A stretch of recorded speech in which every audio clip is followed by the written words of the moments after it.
Oke, bismillahirrahmanirrahim. Assalamualaikum warahmatullahi wabarakatuh.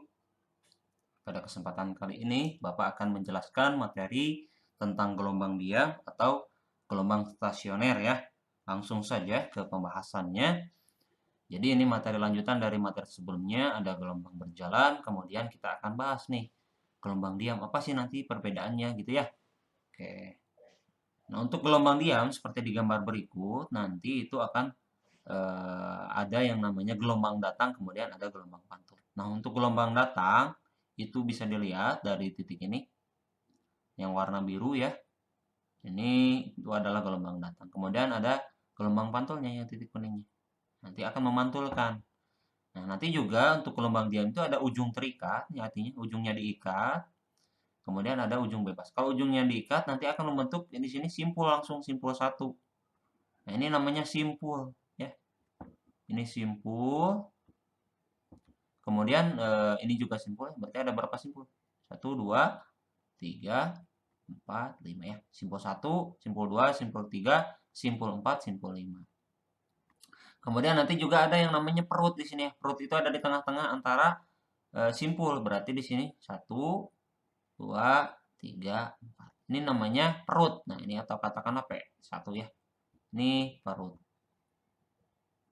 Nah, perut itu ada yang di tengah-tengah. Kemudian ini ya, kita kasih keterangan dulu di sini ujung terikat atau UT. Nah, rumusnya apa kalau untuk menentukan simpangan misalkan ya, sama di gelombang itu kita menentukan simpangan. Rumusnya itu Y sama dengan 2A dikali sin dikali K dikali X dikali cos dalam kurung omega dikali T minus K dikali L. Nah, X di sini apa gitu ya? X di sini adalah jarak dari ujung tali. Jarak dari ujung tali. Ujung tali atau ujung terikatnya. Atau ujung pantul boleh lah ya, mana aja. Ke titik yang dituju. Ke titik yang dituju. Ke titik yang dituju. Nah, jadi dari sini ke titik misalkan P3 misalkan ya. Berapa gitu ya? Atau ke titik P berapa gitu ya. Nah, itu jaraknya berarti dari sini ke sini. Kemudian kalau L apa? Kalau L itu adalah panjang tali ya. Panjang tali. Panjang tali dari sumber ya. Dari sumber. Dari sumber ke ujung. Berarti ke ujung. Nah, kalau ini katakan bukan tali, misalkan ujung terikat lah ya. Terikat.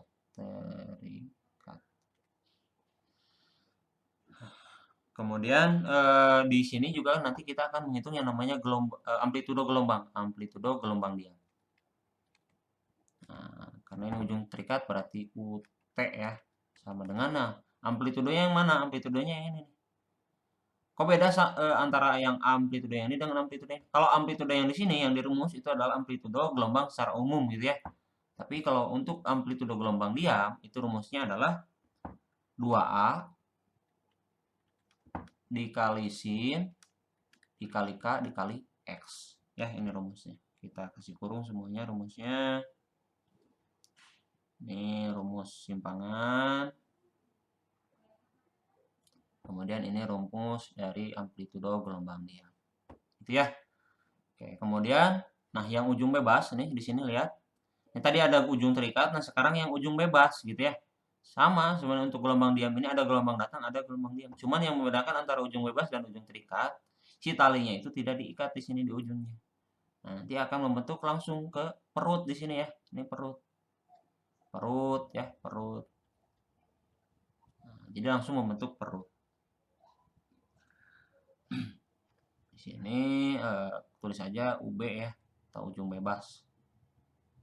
Ujung bebas. Jadi bebas itu ya dia tidak diikat ujungnya gitu ya. Nah, rumusnya apa? Rumusnya hanya beda sedikit gitu dengan yang terikat gitu ya. Kalau yang tadi sin, sekarang dibalik gitu ya. Y sama dengan 2A dikali, tadi sin ya, di sini diganti cos, K dikali X. Nah, tadi cos, sekarang diganti sin. Sin omega dikali T minus K dikali L. Sama kesananya ya. Sama. Kemudian amplitudenya juga sama untuk yang ujung bebas. Amplitudo gelombang diam UB. Nah, ujung bebas. Rumusnya sama tadi sampai sini. Berarti 2A dikali cos K dikali X. Ya. X-nya sama tadi, jarak dari ujung ke yang dituju gitu ya. Ke yang ditujunya.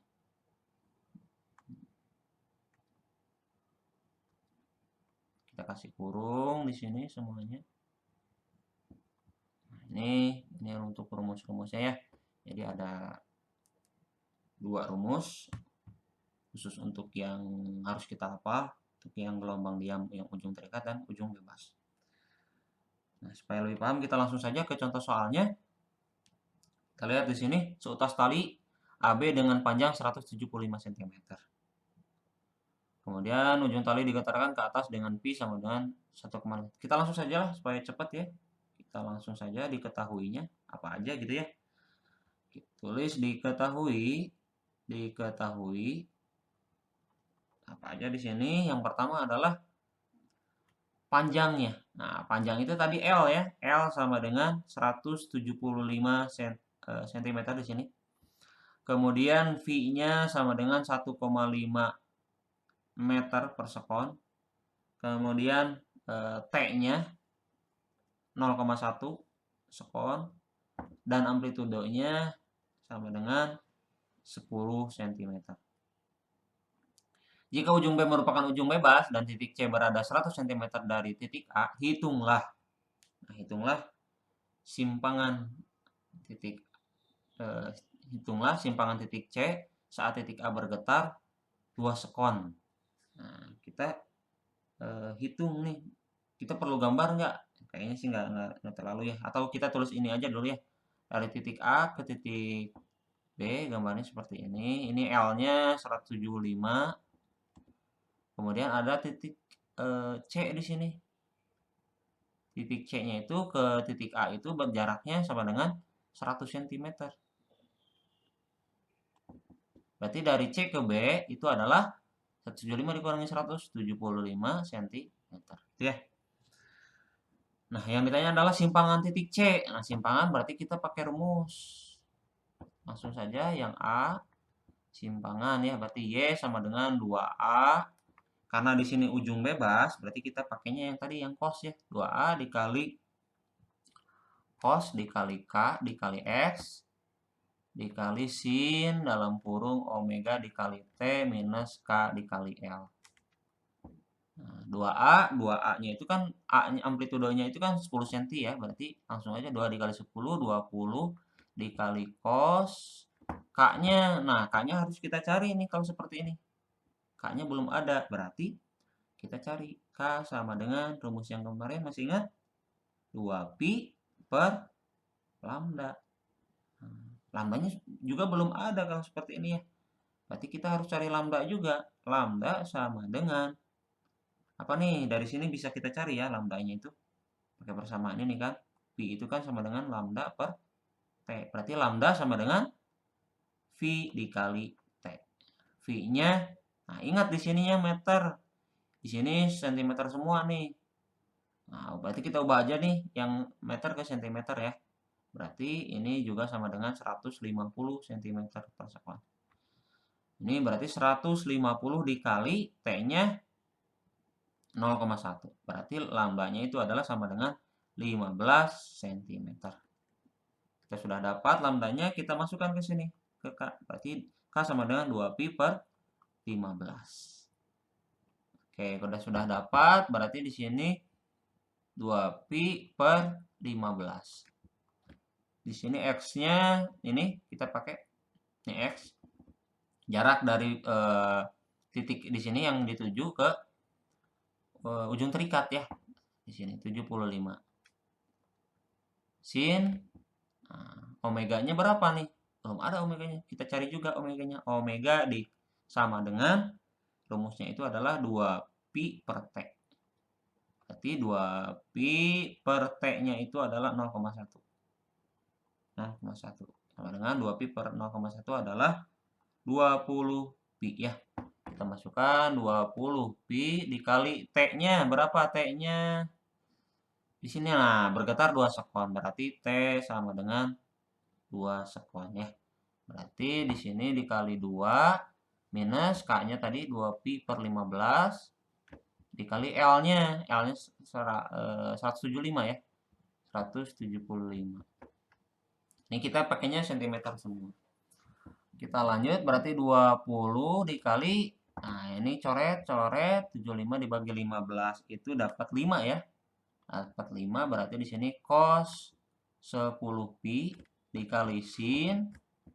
Ini 20 dikali 2, 40 pi minus 175 dikali 2, 350 pi per 15.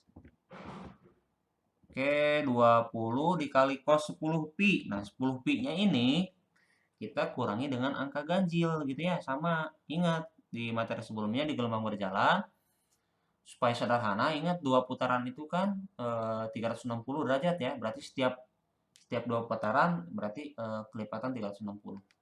Berarti ini kita juga nanti yang dihitung kan yang terakhirnya berapa gitu ya, putaran yang terakhir. Nah, ini kita kurangi dengan angka genap yang paling besar. Di sini kan udah angka genap berarti dikurangi 10. Berarti sisa nanti di sini adalah pi aja gitu ya. Nah, 10 pi dikurangi 10 berarti ya 0 gitu ya. Cos 0 dikali sin. Di sininya nah ini kita samakan penyebutnya. 40 berarti di sini dikali 15 juga. 40 dikali 15 itu sama dengan 600 ya. 600 pi dikurangi 350 pi per 15. Sama dengan 20 cos 0 itu kan 1 ya. Dikali sin 600 dikurangi 350 itu 250 pi per 15. Oke, di sini berarti 20 dikali sin 250 kita rasionalkan lagi kepecahannya. 250 bagi 15 itu sama dengan 16 dikali 16 sisa 10 ya. 10 per 15. Nah, sama seperti ini juga, seperti yang tadi. Ini kan kita mau sederhanakan lah. Ini yang 16 pi-nya ini kita kurangi dengan angka genap yang paling besar. Atau kita kurangi dengan minus 16 gitu ya. Minus 16. Berarti berapa nih minus 16? Berarti di sini 20 kali sin. Sisanya 10 per 15 ya. 10 per 15 pi. Nah, 20 dikali. Nah, kita sederhanain lagi. 10 per 15 itu 10 bagi 5. 2. Nah, ini 2 per 3 pi ya. 2 per 3 pi itu kan 2 per 3 dikali 180 ya. 1 pi kan 180. 180 dikali 2 dikali 60 bagi 3 sama dengan 120 ya. Berarti 120 pi. 20 dikali 100. Sinnya ada 120. Sin 120 itu berapa? Ini kuadran 2 kan? Berarti sama dengan 60 nih. Nah, berarti sin 60 itu sama dengan setengah akar 3. Berarti 20 dikali setengah akar 3. Sama dengan 10 akar 3. Satuannya cm. Nah, kita sudah dapat yang jawabannya yang A. Sekarang yang B, amplitudo gelombangnya seperti apa?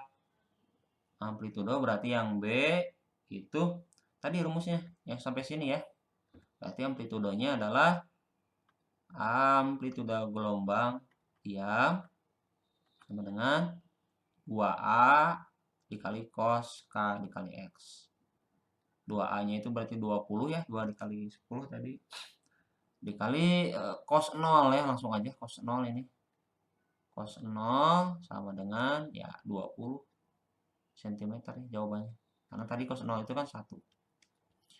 Oke, kita sudah jawab yang pertanyaan yang pertama, contoh soal yang pertama. Kemudian contoh soal yang berikutnya. Jika seutas tali panjangnya 2 meter dengan salah satu ujung talinya digetarkan, sedangkan ujung lainnya terikat. Jika perut ketujuh berjarak 1,35 meter dari sumber, hitung berapa sentimeter. Yang dimintanya sentimeter ya, nanti ya. Oke, kita tulis aja dulu seperti ini gambarnya. S. Kita belajar menggambarkan ya gelombangnya seperti apa. Kemudian ini sumbernya di sini ke ujung. Ingat ujungnya terikat, UT. Berarti kita gambarkan di sini ujung terikat sampai ke perut ketujuh ya, perut ketujuh. Nah, sini masih simpul nih, simpul 1, 2, 3, 4, 5, 6, 7. Ingat perut ketujuh ya, perut ketujuh itu berarti dari sini 1, 2, 3, 4, 5, 6, 7. Ini P7 di sini. Ini P1 di sini. Berarti sampai sini nih.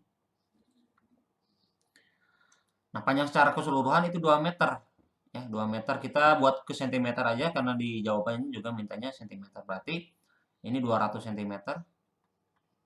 Ini L ya. Kemudian jika perut ketujuh berjarak 1,35 meter dari sumber, berarti ya di sini ya. P7 ke sumber itu 135 cm. Kita ubah ke senti ya semuanya. Nah, hitung berapa sentimeter panjang gelombang. Nah, panjang gelombangnya itu dari P7 ke UT ya, ujung terikat. Berapa nih? Panjang gelombangnya itu 200 dikurangi 135. Ini 75 cm. Sorry, 65 cm. 65 cm ya.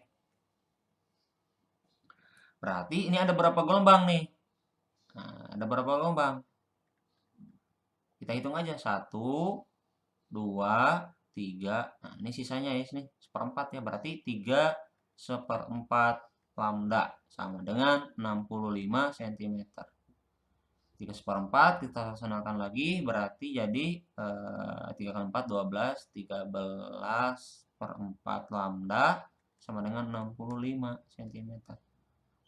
65 dibagi 3 itu sama dengan 13, sorry, dibagi 13 itu sama dengan 5, 5 dikali 4 sama dengan 20. Berarti lambdanya sama dengan 20 cm.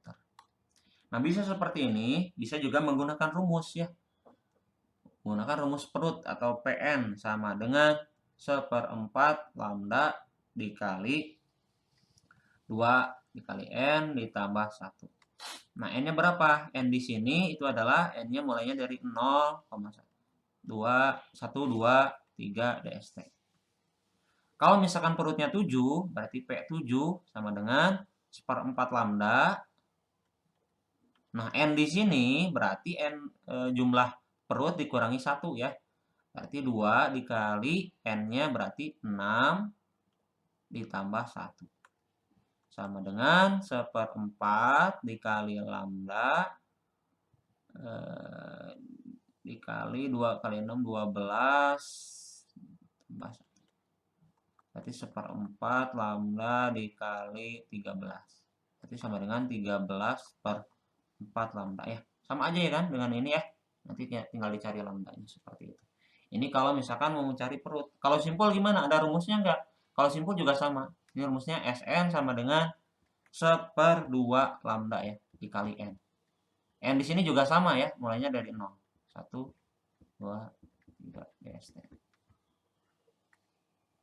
Ini kasih kurung aja dulu. Nah, ini rumusnya untuk mencari perut, jarak, kalau misalkan ini untuk mencari simpul.